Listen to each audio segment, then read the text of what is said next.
atiradores, bem-vindos a mais um episódio do ChumboCast. E hoje vamos responder algumas dúvidas enviadas por vocês. Olá, pessoal. Nas dúvidas, acho a melhor parte. Olá, meus amigos e minhas amigas, aqui é o Leonardo do canal Shurer e vamos tirar dúvida da galera. Olá, meus amigos, aqui é o Rondon. Já fazendo... O Rondon não pôde gravar hoje, mas ele está aqui, ó, presente em foto em Paris aqui pra gente, tá? Mas vamos lá, sem mais delongas, hoje aqui eu selecionei algumas perguntas aqui pra gente conversar a respeito.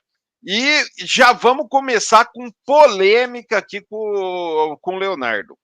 Ô, Leonardo, o Silva perguntou aqui. Ele mandou exatamente para você essa pergunta. Leonardo, essa história de polir o interior do cano para melhorar a precisão da arma de pressão tem fundamento ou é mito? Vamos lá.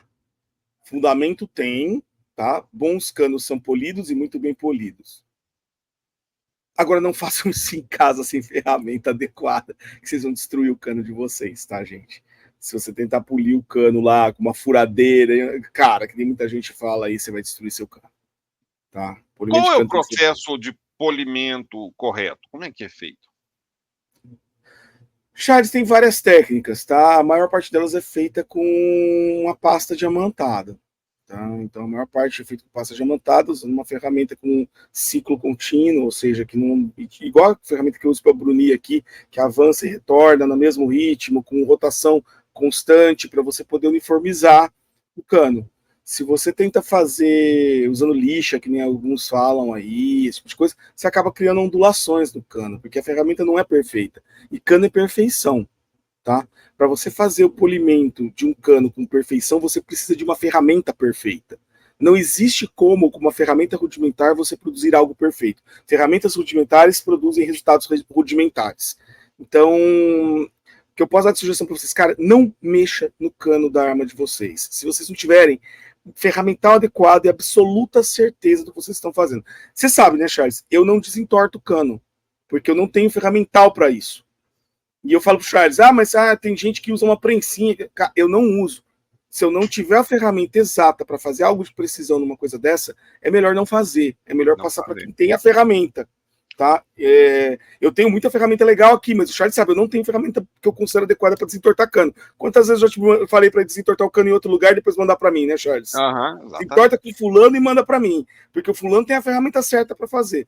Então, assim, não inventem, principalmente mexendo com cano, gente. Cano não é brincadeira, não tentem fazer coroa, não tentem fazer entrada de cano, se vocês não tiverem a ferramenta certa. Esse negócio de botar retificazinha na boca do cano, cara, isso aí é balela. A chance de você estragar o seu cano é muito mais alta do que de você fazer alguma coisa realmente produtiva.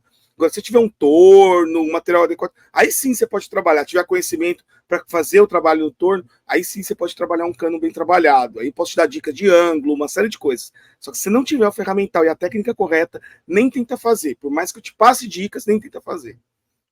E uma outra pergunta para você aqui, do Christian Rodrigues.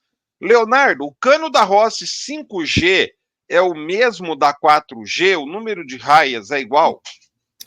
Eu ainda não peguei nenhuma 5G aqui, Charles, então eu não sei dar essa resposta. Não sei responder. Eu nunca peguei uma 5G. Vamos lá. Pergunta do Antônio.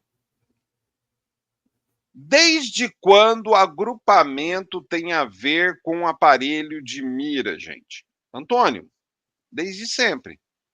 Por isso que chama agrupamento. O que acontece? Vamos lá, vamos trabalhar um pouquinho isso aí. Se você pegar uma arma, seja de fogo, seja de pressão, e colocar ela, por exemplo, fixada numa morsa, travada numa mesa de concreto, e disparar ela, por exemplo, num túnel para teste, o agrupamento vai depender do aparelho de mira, porque ela nem precisa de aparelho de mira. Ela está travada ali, você está controlando várias variáveis, então você vai ter o agrupamento da arma. Agora, quando você está dependendo da mira para fazer o agrupamento, se a tua mira, se o teu sistema de mira não funcionar direito, como é que você vai agrupar? Então vamos lá. Você vai fazer, imagina a seguinte situação: você está com uma carabina atirando apoiado. Você está apoiando a carabina lá num sandbag e você está atirando apoiado num alvo. E vamos dizer que o retículo, você está usando uma luneta ou um red dot que está quebrado. E a cada disparo, o retículo ou o ponto vermelho, ele muda um pouquinho de posição. Como é que você vai conseguir fazer um agrupamento? Por melhor que seja a carabina, você está usando o aparelho de mira para poder fazer a visada do alvo. Então, se aquele aparelho de mira não está funcionando direito, a cada hora que você está mirando no alvo, aparentemente você está mirando sempre no mesmo lugar. Só que, como está quebrado, a arma está apontando cada hora para um lugarzinho diferente. Ela não vai agrupar. Concorda comigo ou discorda, Leonardo? Estou falando bobagem? Não, é isso aí. O dispositivo de pontaria é super importante na precisão. Inclusive, até a qualidade do retículo muda, porque você vai ter mudança na sua visada. A qualidade de visada, no caso de uma mira aberta que tem os encaixes mais perfeitos, que você consegue nivelar. Não é uma relação direta, né, Leonardo? Você pode trocar, o agrupamento da arma é constante. Mas desde que você use um aparelho de mira para fazer os disparos, acaba tendo uma relação indireta. Sim, esse é um dos motivos até que eu uso no review, nos reviews, a mesma luneta. Muita gente me pergunta isso, por que você usa sempre a mesma luneta? Porque eu estou fazendo comparação, então eu tenho que manter uniformidade em todo o conjunto de variáveis, né? Eu vejo muita gente fazendo comparação sem manter o resto fixo. O cara vai lá, vai comparar, por exemplo, vou comparar, sei lá, a arma X com a Y, aí usa tudo diferente a metodologia, para uma arma e para outra. Ou vai comparar, por exemplo, vou comparar a qualidade de um chumbinho com a de outro chumbinho. Aí vai lá e usa duas armas diferentes para comparar a qualidade dos chumbinhos. Ou vai comparar, por exemplo, slug com pellet, que é o papinho da onda agora, né? Aí o cara usa um chumbinho de uma liga com pellet de outra liga, com duas armas diferentes. Pronto, aí você já não tem nada, cara. Na verdade, você não está comparando nada. Você não está comparando o que você gostaria de comparar. Porque você tem tantas variáveis interferindo que você não consegue relacionar se está sendo causado por uma variável ou por outra. Então, é falta de noção de experimento, né? De método científico, de método de avaliação. E aí, é por isso que o dispositivo de pontaria é importante, porque ele é uma coisa que você vai utilizar para fazer uma medição. Se ele estiver interferindo na medição, a sua medição não vai ser perfeita. Você vai ter um problema, você vai ter dificuldade de separar o que é uma coisa e o que é a outra, o que é a contribuição da arma e o que é a contribuição do dispositivo de pontaria, entendeu? O Frank pediu aqui para a gente, cada um dá uma dica para ele de carabina Springer com gas hunter é R$1.500. Ele só falou isso. Poderiam cada um de vocês me indicar uma carabina que você compraria até R$1.500? Vamos lá, eu vou dar minha dica de acordo com o tipo de tiro que eu gosto de praticar, que é o plinking. Eu compraria uma Black Hawk 5,5. Ivanilda. A Big Cat está dentro desse valor, Léo? Porque ela sem tunar, você conseguiria, né? Tá ali já praticando 10 metros, tranquilo. Então, eu indicaria uma Big Cat. Que calibre? 4,5. A Big Cat 4,5. E depois você investe para poder preparar ela para ficar um espetáculo como a minha é hoje. Então, uma Big Cat 4,5. Leonardo.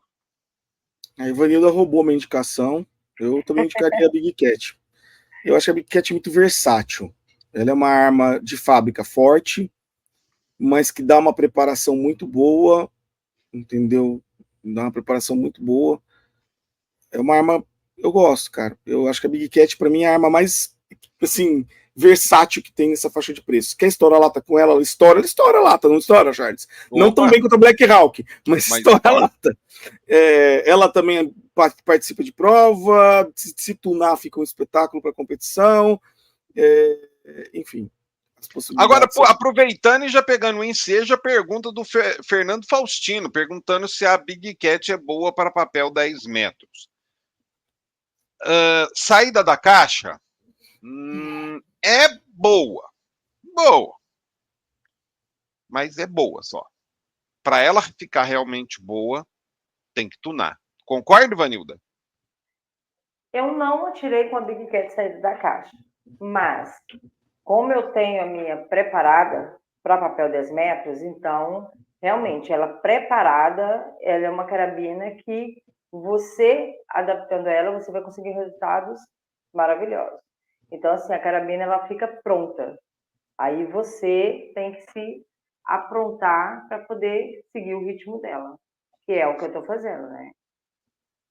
Leonardo, explica aí pro pessoal por que a saída da caixa ela não é boa para papel 10 metros e qual tunagem você recomenda para ela ficar boa para papel 10 metros? Cara, olha, a Big Cat, ela vem com um gas ram muito forte, ela vem com um pistão que machuca a câmara. Eu até recomendo quem vai fazer Big Cat, não atire com a arma original, manda direto para tunar, porque começa a machucar a câmara e isso dificulta depois você conseguir um desempenho muito alto. Então é uma arma, cara, que, vou te falar, ela é meio pesada, ela é meio trancuda, ela é meio difícil de domar.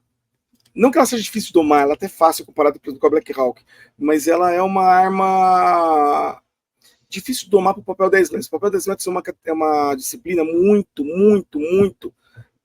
delicada. Você precisa ter um controle muito grande do equipamento para conseguir performar bem. Então toda arma mais bruta vai tirar a performance de você. Tá? Quando a gente tuna ela, a gente alivia muito peso de pistão, carga de mola, para deixar a arma muito mais suave. Trabalha a câmara, para deixar a câmara perfeita, para o pistão correr suave dentro dela. Trabalha uma lubrificação boa. Ela sai da caixa vem com uma lubrificação de base de cálcio. É uma lubrificação que varia muito de comportamento com a temperatura. A gente trabalha uma lubrificação melhor, que é mais estável. E, enfim, melhora o gatilho. Se bem o gatilho dela já é 1 kg e pouquinho, é ruim para a prova de 10 metros, mas não é desastroso. Agora, a gente trabalha também o gatilho, para deixar um gatilhozinho mais suave, enfim. E eu aqui coloco CDRV em todas, né? Obviamente por motivos óbvios, mas... Aí você pergunta qual tuning que eu recomendo. O meu.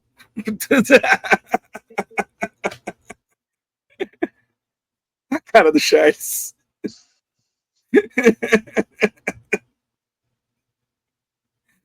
Que foi, Charles? Propaganda. Mas vamos lá. A próxima Aproveitar, pergunta, né? eu vou juntar aqui a pergunta do Fábio Demarque e do Sniper da Roça. O Fábio pergunta qual produto você passa na coronha de polímero. O Sniper da Roça, o que pode ser usado na coronha de polímero para revitalizar e não prejudicar? Primeiro eu vou responder as duas perguntas que versam sobre a mesma coisa e depois eu vou fazer um comentário e eu queria que vocês dessem a opinião de vocês. O Fábio e Sniper da Roça, usem silicone para painel de carro. Você encontra aí em supermercado, encontra em loja de produto de carro. Geralmente vem um potinho pequenininho, é um silicone para passar em painel de carro. Ele geralmente vem com proteção UV e deixa bonito, protege o plástico e não deixa, o plástico não fica com resíduo grudento na mão, não fica escorregadio. Se a coronha estiver mais judiada, você pode usar um produto chamado revitalizador de plástico, que é para plástico quando já está muito seco, muito esbranquiçado. Esse revitalizador dá aquela remoçada no plástico. Tudo acha em parte de produto de automóvel do supermercado grande, loja de acessórios para automóveis.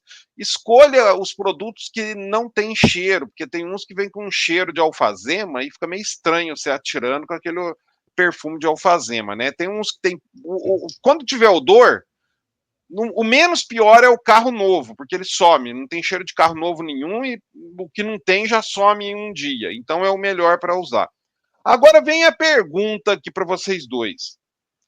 essa questão do pessoal, sempre vejo que muita gente pergunta de cuidar da carabina de polímero, da carabina de madeira. Ai, como é que eu deixo bonito? Como é que eu revitalizo?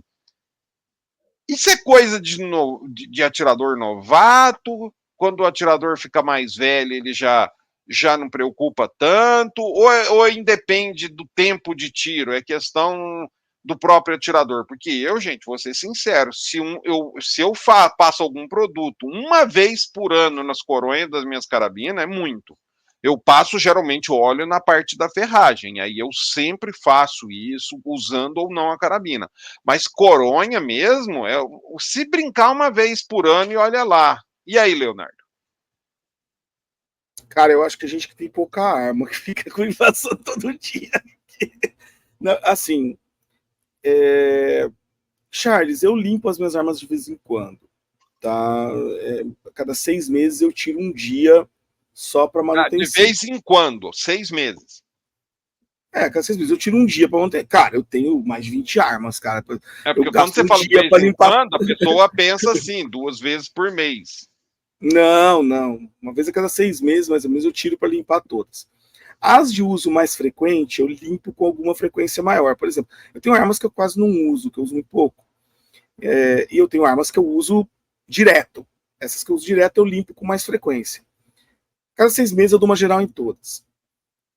O que eu acho importante, Charles, aí? Não exagerar. Porque o exagero, às vezes, a gente teve casos aí de exagero que até a cera de carnaúba dentro da câmara foi parar. Né? Que a gente A gente já viu sabe, aí na nossa conhece a história. história. Exatamente. Então, são muitas. O exagero demais, às vezes, atrapalha. Madeira, por exemplo. Cara, uma vez a cada 6 meses, você fazendo um bom tratamentozinho na madeira ali. Eu gosto muito do óleo de peroba para quando eu vou guardar muito tempo a carabina, entendeu? Para conservar. A cera de carnaúba também é muito boa para trabalhar assim a coronha, para proteger a coronha.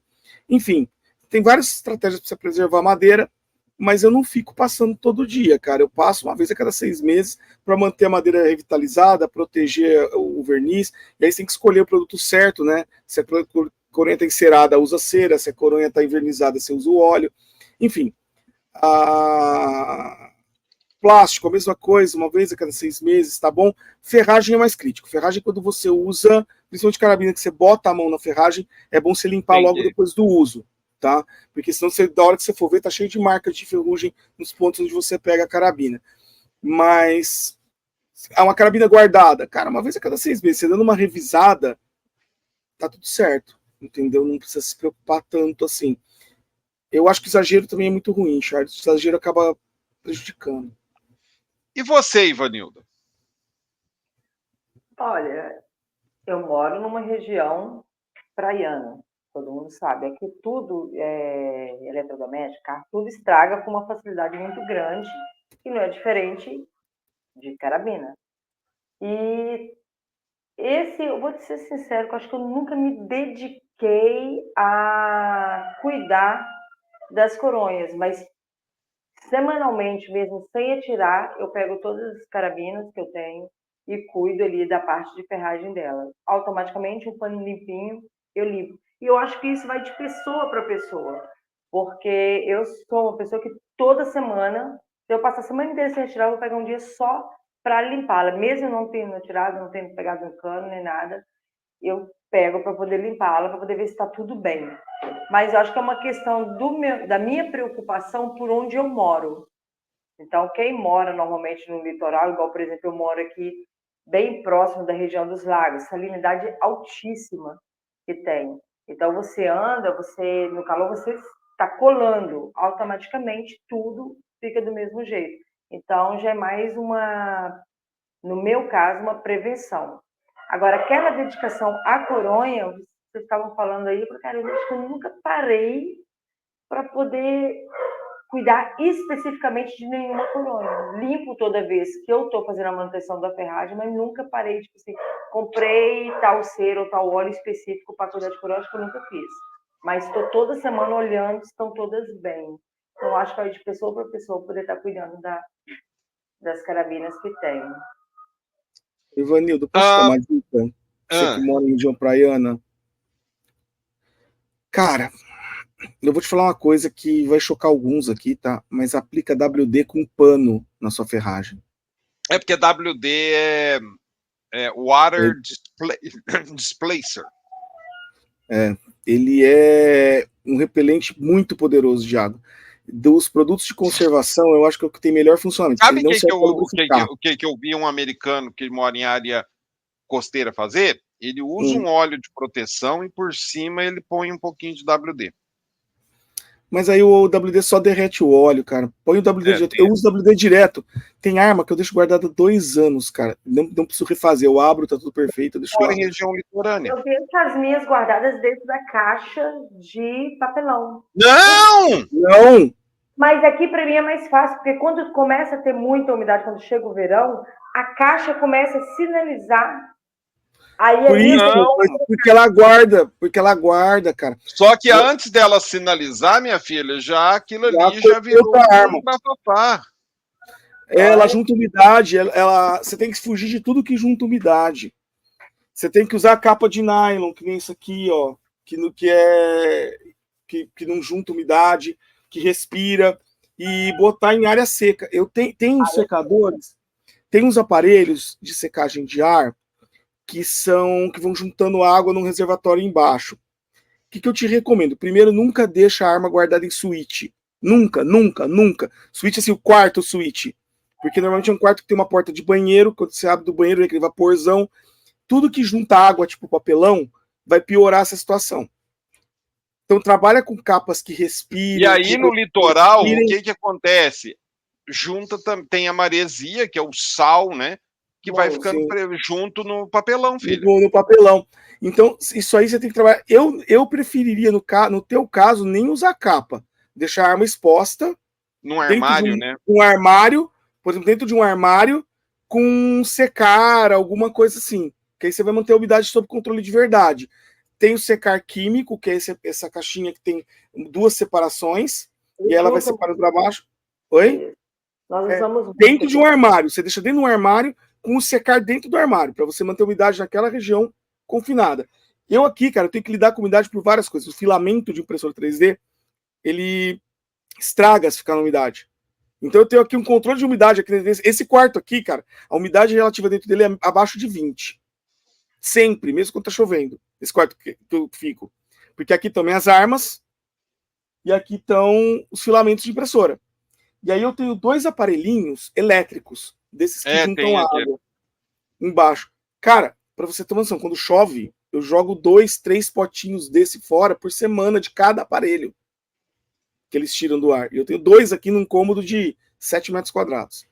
Então bota que você vai ver, é muito melhor. Você vai ter um desempenho muito superior em termos de conservação. E usa WD. WD é um produto excelente para bloquear. Aguenta 6 meses em condição de maresia fácil. Então, mas aí, ó, com pano, tá? já ganhou a dica aí também, ô Ivanildo. E um comentário. Não é desengripante convencional. É WD. Não vai lá e acha que aqueles produtos lá que os caras vendem como sendo WD e não é, sabe? Aqueles. Não. Original. Não. É o WD. O WD é o produto. Desengripante é desengripante. WD é WD. WD é um multifunção. Ele desengripa, lubrifica, ele faz um monte de coisa. Ele é um multifunção. Tá? Então você pega WD. Vamos lá. O Jota perguntou aqui: quando tira aquelas fitas camufladas, fica um monte de cola na carabina? Pois bem, gente, o que é essas fitas camufladas? Tem até um vídeo no canal, um vídeo mais antigo sobre isso. Eles são chamadas também de camotape, o nome delas em inglês. São umas fitas largas, assim, de um material meio, tipo, parece um tecido. Parece gaze elas vêm enroladinha, parece gaze de fazer curativo. Só que elas são camufladas, um pouquinho mais grossas, né? Que a ideia é você, tipo, embrulhar ela, enrolar a sua carabina nela como se fosse uma múmia. Nos Estados Unidos, eles usam para quem é caçador, para camuflar a arma, né? Para sair para caçar. E no Brasil o pessoal usa mais como decoração e também para proteger a arma. E existem fitas camufladas de diversas qualidades. As melhores são as norte-americanas, e elas são caras, são muito caras, difícil de achar no Brasil. No Brasil, geralmente se acha fitas camufladas feitas na China, de baixa qualidade e baratinha. Essas são as mais problemáticas, porque elas vão deixar resíduo de cola na carabina. Quando você tira aquela fita ali, você tem que depois passar ali, geralmente, algum produto. Tem um produto da Quimatic que se chama Tira-Grude. Ele é feito de limoneno, que é um óleo à base de casca de fruta cítrica, que tira resíduo de cola, mas ela fica toda pegajosa.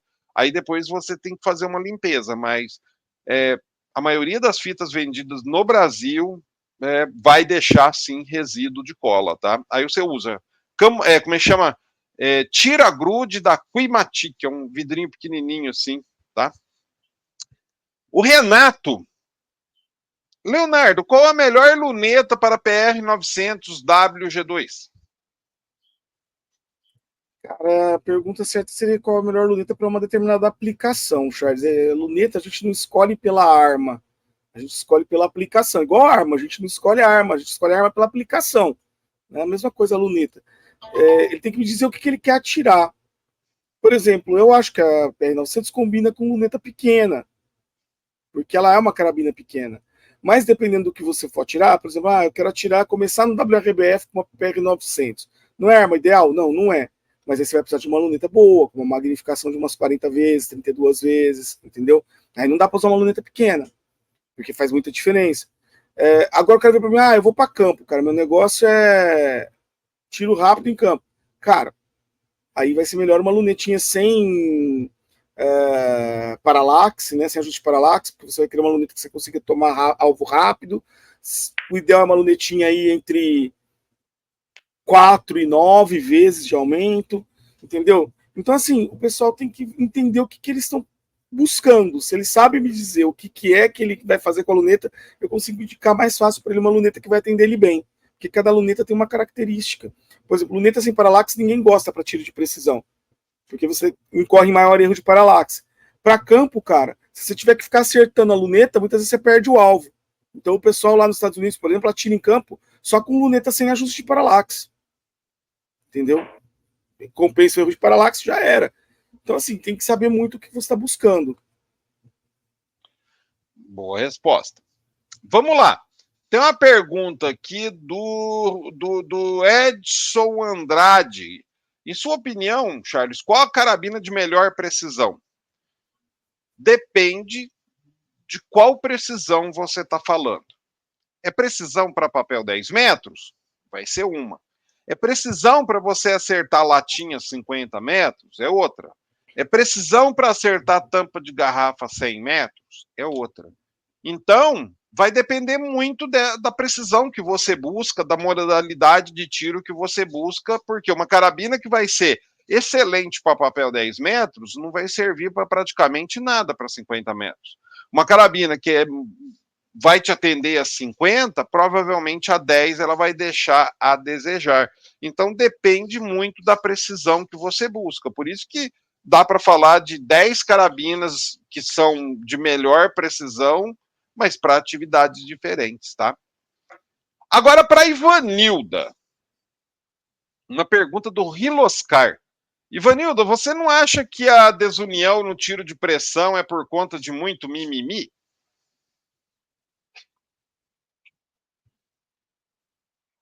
Também. Também. Eu acho que tanto por causa dessas tretas, desses mimimi, dessas baguncinhas, como também um pouco não seria egoísmo a palavra certa, mas acho que o individualismo. Então, isso causa um pouco essa Ai, fugiu a palavra, ainda não acordei, Desunião. não.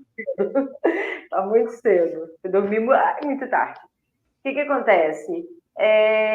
No geral, é muita gente querendo não dividir o conhecimento, querendo não ajudar os outros e, ao mesmo tempo, querendo ser melhor que todo mundo. automaticamente, a mesma pessoa que quer ser melhor do que todo mundo, quando ela não quer dividir, para mim, ela já não é melhor do que ninguém. É um ponto de vista meu. Porque quando você tem conhecimento e você não quer passar adiante, você deixa de ser uma pessoa dotada daquele conhecimento.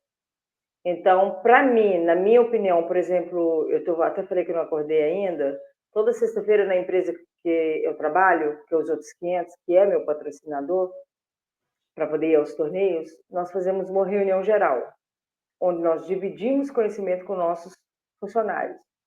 A partir do momento que você divide o conhecimento para crescimento de quem está ali trabalhando, eu acho que você se torna uma pessoa de um conjunto, do meio.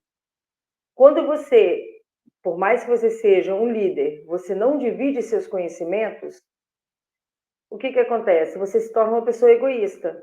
Então, cria-se essa não está saindo. Cria essa desavença, cria esse individualismo entre um e outro. Quando você começa com muito mimimi de que isso não funciona, aquilo não dá certo, você vai criando também grupos. E é o que a gente vem falando sempre, não existe grupos, existe ideais, existe opiniões e existe ações. Quando você vê, todo mundo é o mesmo grupo. Só que depende do ponto de vista seu, que você tá para as pessoas e das pessoas para você. É minha opinião. Eu penso o seguinte: o que muita gente fala de desunião do tiro de pressão, na verdade, reflete algo natural e esperado. Eu vou explicar por que eu penso assim. Em qualquer atividade do ser humano, a gente tem várias vertentes. Por exemplo, para quem gosta de cozinhar, tem gente que gosta de churrasco, fazer, né? De quem faz, é o cozinheiro. Então tem gente que faz churrasco, tem gente que gosta de fazer doce, tem gente que gosta de fazer comida oriental, tem gente que gosta de fazer comida caipira. Na fotografia, tem gente que gosta de fotografar paisagem, tem gente que gosta de fotografar esportes, tem gente que gosta de fotografar moda. Quando a gente fala de carros, tem gente que gosta de carro super esportivo, tem gente que gosta de carro antigo, tem gente que gosta de carros modificados. Tiro de pressão é a mesma coisa. Tem gente que gosta de tiro de plinking, tiro por diversão, tem gente que gosta de WRABF, tem gente que gosta de papel 10 metros. Então, sempre vão ter essas vertentes. Igual o time de futebol, tem gente que gosta do Corinthians, tem gente que gosta do Internacional, tem gente que gosta do Vasco de Quixeramobim.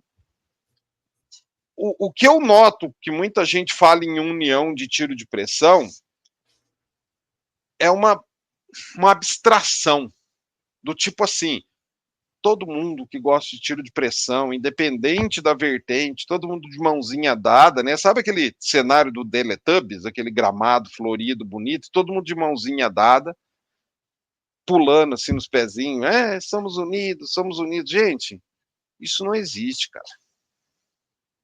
E sempre o pessoal, todo mundo vai puxar a sardinha pro seu lado. Quem cozinha comida oriental fala que, mas comida oriental o cara tem que ter mais perícia do que para fazer um bolo. Mas para você fotografar paisagem, você tem que ter um equipamento mais sofisticado do que para você fotografar criança. Mas o carro antigo tem um design muito mais bonito do que carro atual. E no tiro também é assim. Mas para atirar WR ABF, você tem que ser muito melhor do que para atirar em latinha. Então, eu entendo que é normal as pessoas se agruparem de acordo com os seus gostos pessoais. Então, o que muita gente vê como desunião, na verdade, para mim, é algo natural de você ter pessoas se agrupando em tribos diferentes. Se fosse assim, já não existiria nem tribo de índio, né? Você pega no Brasil, quantas nações indígenas tem? Na Europa, quantas nacionalidades tem? A gente já se divide desde o começo da história da humanidade assim. Leonardo, o que você acha? Cara, assim. Você acredita nesse negócio do Teletubbies? Todo mundo de mãozinha dada? Assim, somos atiradores. Não, mas ó. Teletubbies. Eu acredito, Charles, o seguinte: eu concordo que as tribos elas vão existir sempre, tá? Principalmente por agrupamento de interesse e tudo mais. Mas eu também entendo que existe muito conflito que é criado por mero ego, vamos dizer assim. Porque é o seguinte, no final das contas, você não precisa ser inimigo da tribuzinha do lado, nem querer destruir o coleguinha do lado. Ainda mais porque no tiro a gente não está competindo por recurso, nós estamos no máximo competindo por uma medalhinha ou outra quando compete. Quando é competidor, atleta. Quando não é atleta, nem isso, cara. Você está competindo por nada. Porque não tem recurso limitado. Não é que nem, por exemplo, dois países em guerra, que eles estão lutando por um pedaço de terra, entendeu? Por um rio, por um recurso hídrico. Cara, você não está lutando por nada. É uma briga que você está lutando só pelo seu ego. Então eu acredito em muita gente que planta discórdia e alimenta discórdia por isso. Mas eu entendo que a separação é natural. Só que você não precisa ficar provocando um amiguinho do lado. Né? É isso. Vocês não acham... Puxa, fala, mas pensa só, por um lado, cada um gostar de um tipo de modalidade, isso é muito interessante. Imagina se nós três aqui, mais o Rondon que tá a fotinho dele, fossem todo mundo igualzinho e gostasse de uma única coisa. Não faria sentido. Então, assim, cada um defender um ponto de vista saudável, isso é que faz a diferença. Exato. Entendeu? Quem gosta de 4,5, por exemplo, aqui na tela aqui, nós fizemos até isso há uns programas atrás. Eu e Léo somos maiores fãs 4,5. Você e o Rondon, os 5,5. Então, são opiniões saudáveis. Essa é a diferença que muito não entende. Exato. Você pode dividir sua opinião, você pode dividir no mesmo local, igual quando nós vamos ali para o torneio. Cada um tem a modalidade que mais gosta e ali nós trocamos informação, que é o que se torna saudável. É onde você está falando da posição do que você gosta, do que você pratica e dividindo informações e dividindo ali também conhecimento. Você sabe que eu muito desse pessoal que reclama, desunião. Sabe o que para mim, sinceramente, sabe o que passa? A pessoa, no fundo, está falando assim, quero que todos concordem comigo, não quero ser confrontado, não quero ser... Todo mundo tem que pensar igual. Decepcionado. Isso, eu não quero ouvir o contraditório, eu não quero ouvir alguém falar para mim, não, mas não acho que você é assim. Não acho que essa modalidade é assim, não acho que essa arma é assim, não acho que esse chumbo é assim. Eu acho que quem reclama de desunião, no fundo, queria uma coisa massificada, que todo mundo pensasse do mesmo jeito, falasse do mesmo jeito, achasse a mesma coisa. Não, pensasse e falasse, agisse do jeito deles. Exatamente. Esse é o problema. Tem pessoas, desculpa, Léo, que só não são acostumadas a tomar um não, e só querem que a opinião deles seja levada em consideração. E força, inclusive, a opinião. Força o resultado, força para dar para a opinião dele se sobressair. Como se fosse alguma coisa assim, é o duelo, é o que eu falo da guerra, né? É uma guerra sem sentido.